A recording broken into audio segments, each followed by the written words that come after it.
When Jürgen invited me to come and talk about bravery, I started thinking about, well, what on earth can I talk about? And actually the first thing I thought about was a story from when I was a little kid. I was maybe 7 or 8 years old, back in Sydney many years ago, and our family was going on this trip out to visit some friends out in the countryside. So we drove for hours and hours and hours, and we got out there. It was finally night time by the time we arrived.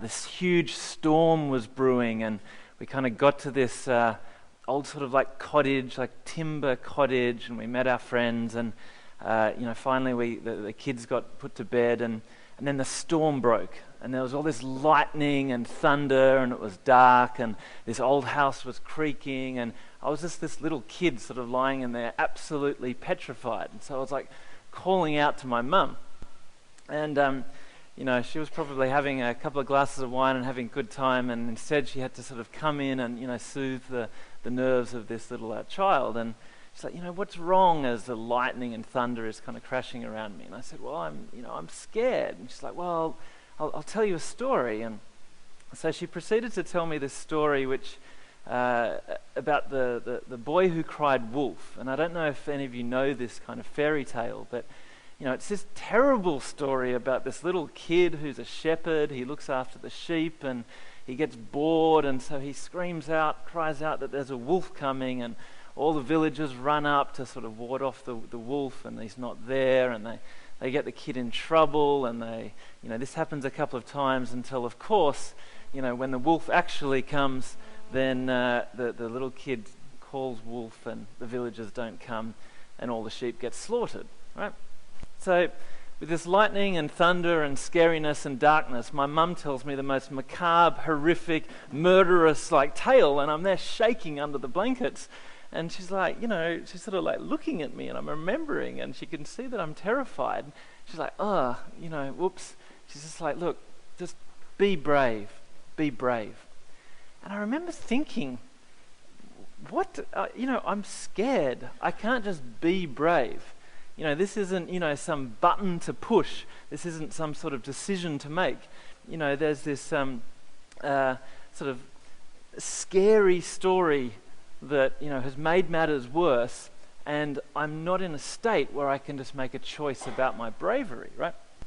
And so I've actually had cause to think about this a little bit more in the course of my life, because I've kind of done a whole bunch of sort of slightly random, slightly crazy things. And as Jürgen said, I grew up in Sydney, and I did that work thing and worked for big brands, and I quit that, and I became a journalist, and I became a shareholder activist, and I became a social entrepreneur, and I found myself in weird places like Hanoi, and lived in London before moving to Berlin, and this is actually an example of one of the perhaps crazier places that I found myself in. I'd quit my perfect job in Sydney, and I headed up to live and teach in the most remote part of the world that you can ever imagine. It's right up in the Torres Strait, the north of Australia, just below Papua New Guinea. And it's this sort of collection of very tropical, amazing, beautiful islands. This is a photo of a reef. Actually, I was flying over the reef, this reef on a helicopter at just 500 feet above the sea. And the thing about this is that this kind of might look idyllic, and it seems like a good idea to escape to a desert island and write a book or whatever. But what you can't see in this photo is that the place is full of crocodiles and tiger sharks and jellyfish and all these sorts of things. So it wasn't so much of a perfect existence. But the point about this is that whenever I've sort of made these decisions in my life, my friends always say to me, "Oh wow, that takes lots of guts. That's a really brave decision." And I'm kind of like, again, I'm confused about this. I'm like, that's not brave, I'm not brave. I mean, obviously it took me a while to work out that they were actually saying stupid, not brave. But, I didn't perceive it as that. When I think about bravery, it's this very abstract notion, just like I did when I was a kid. Bravery is around, acts of valor, or, I imagine kind of knights riding out in ancient times to slay a dragon or something like that. And I was kind of always a little bit confused about this idea of bravery. I was just doing the next thing, and I was just kind of, having a bit of an adventure. And so it took me a while to get a better handle on what was happening, and actually it happened here in Berlin. I decided to quit my fantastic, brilliant, job and life and apartment in London, and kind of turned up on Berlin's doorstep to start a company or to solve a problem. And I'd never been to Berlin before, but I arrived at Tegel with two bags packed, and it all was kind of working out.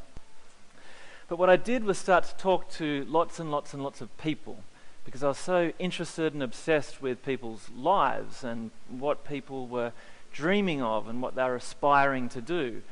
And so I talked to dozens and dozens and dozens of people, and kind of got this insight into this like little glimpse, this little window into people's lives. And they'd talk about their dreams and their aspirations.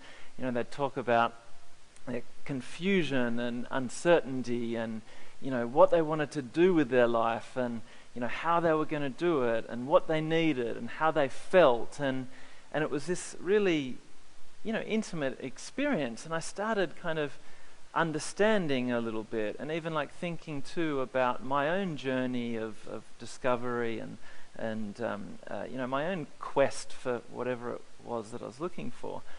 And I kind of realized that what really kind of unites us is that this life that we have is this extraordinary thing, right?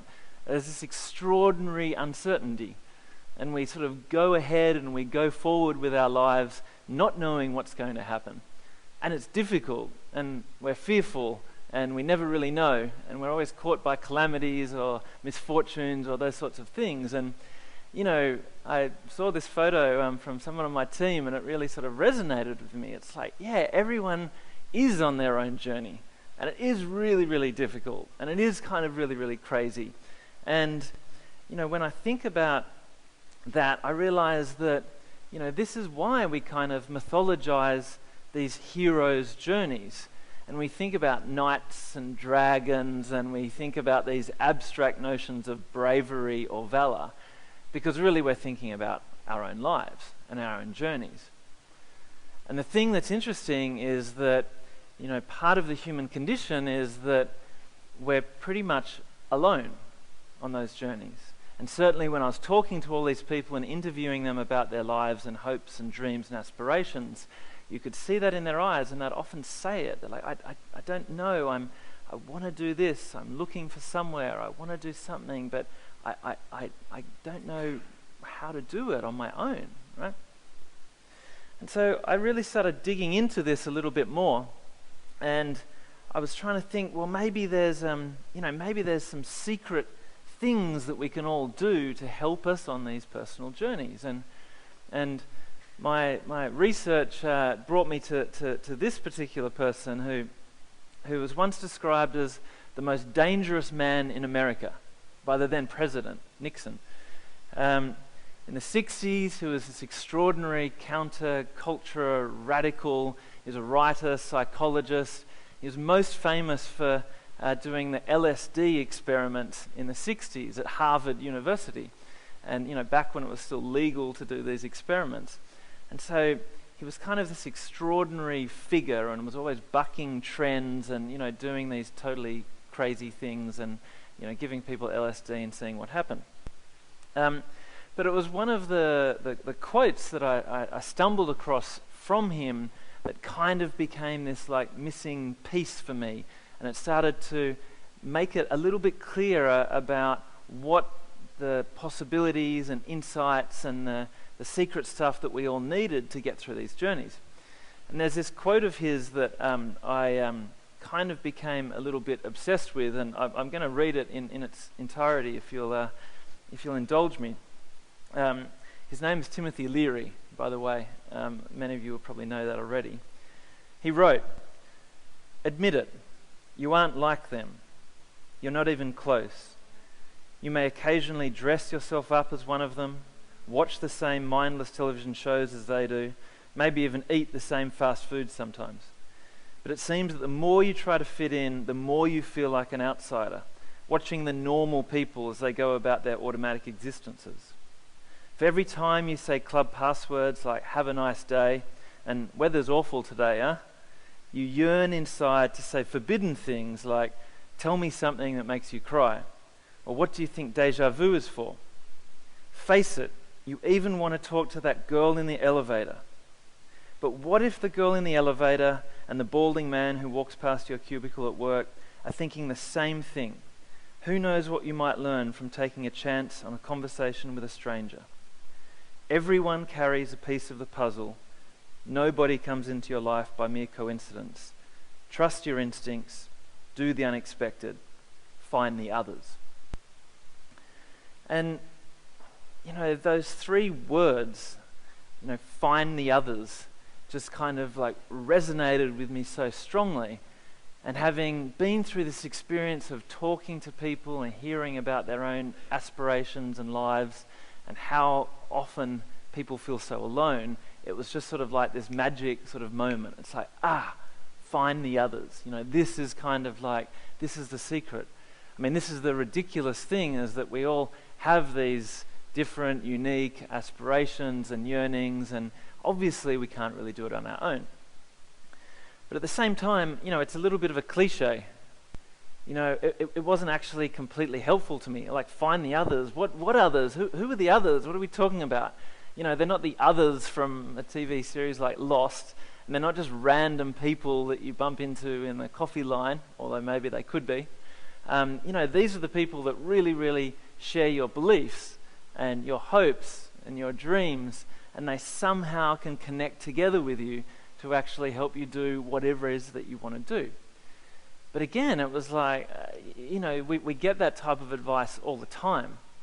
Find a mentor, or, do some research, or do whatever, and it doesn't actually really, really help you find kind of those like-minded peers or inspirations that you really, really need.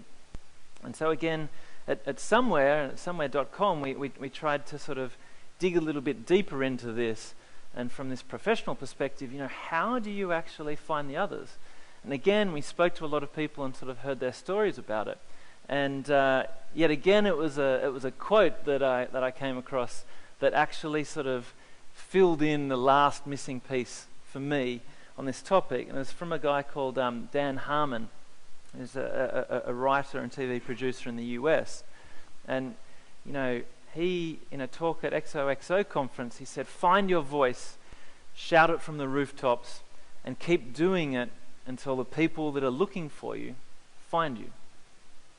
And suddenly I kind of saw this like reverse.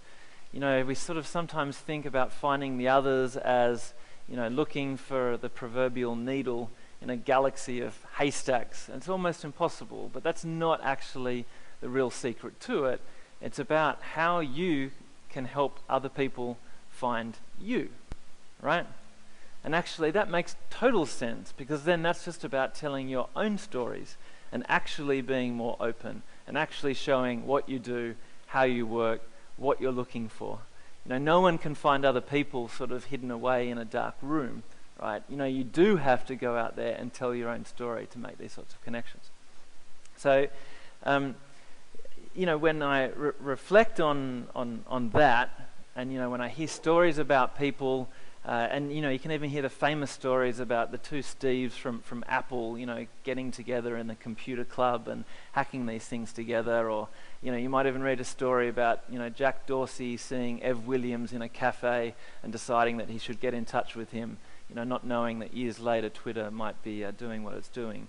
Sometimes they are accidental, sometimes they're serendipitous, but every instance always is kind of this bet that you make. The bet that Timothy Leary talks about around, taking a chance on others, or it's about actually, helping people, find you. And, when I was thinking about it this morning on the way here, I kind of, was thinking more about this story about my mum and this crazy storm that was breaking and being this old, creaky, scary house.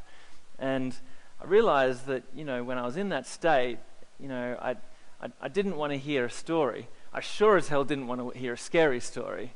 And I didn't really need her to tell me that, to be brave. That wasn't helpful. I just needed another person. And I think that's what we all do. So I think the thing about, people like you guys who are all on your own creative journeys and all facing that type of uncertainty, all facing that sort of ability or that issue of like, what am I going to do next and what am I going to create and how am I going to lead a fulfilling creative life? All I can say is good luck, and the secret is to find the others. Thanks very much.